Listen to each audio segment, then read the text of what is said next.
নাই বা বলি, ডেফিনেটলি পেয়েছে।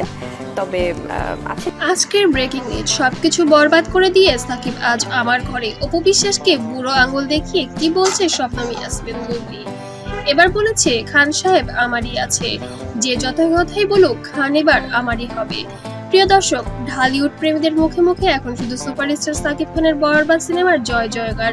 তবে তা শুধুমাত্র ভক্তবৃন্দদের মাঝেই নয়, একটা টান টান উত্তেজনা তৈরি করেছে সাকিব খানের প্রাক্তন দুই স্ত্রী অপু বিশ্বাস এবং শবনম ইয়াসমিন বুবলির মাঝেও। কি এই ব্যাপারগুলো খুব ইম্পর্ট্যান্ট, একজন মানুষের মূল্যবোধ রেসপেক্ট করা, এগুলো তো অনেক ম্যাটার করে। ঈদ উপলক্ষে তাদের মাঝেও কিং খানকে নিয়ে চলছে একটা কম্পিটিশন মূলক আলোচনা। এই ঈদে সাকিব আসলে তার কোন স্ত্রীকে বেশি সময় দিলেন এবং কে কত ঈদ সালামি পেয়েছে, সেই আলোচনায় দেখা গেছে শবনম বুবলিকে। একে তো বর্তমানে সময়ে সাকিবের সঙ্গে সাংসারিক গুঞ্জনে রয়েছেন বুবলি, আর তার উপরে বুবলির সঙ্গে ঈদ পালন করে একটা দ্বিপাক্ষিক প্রশ্নের মুখে পড়েছেন হলিউড সুপারস্টার সাকিব খান।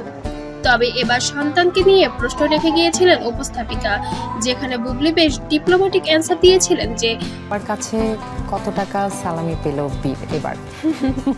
ওটা আসলে আমার মনে হয় বাবার কাছ থেকে ভালোবাসাটা তো মানে এটা কখনোই কাউন্ট করা যাবে না। আর সালামিটার অ্যামাউন্টটা, আমার সন্তান অবশ্যই ঈদ সালামি পেয়েছে, কিন্তু অ্যামাউন্টটা যাই থাক সেটা বলবো না, সেটা আমাদের মধ্যে গোপনই থাক। তবে বাবা সন্তানের যে খুনসুটিগুলো হয়েছে সেটা আসলে এবার আমার স্মৃতি হয়ে থাকবে।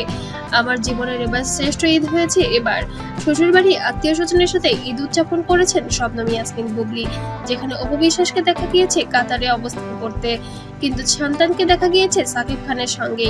তাহলে কি এবার শবনম বুবলি দুই সন্তানকে নিয়ে সাকিবের সঙ্গে ঈদ উদযাপন করেছেন? অপু বিশ্বাসের মন্তব্য শুনে এমনই বোঝা গিয়েছে।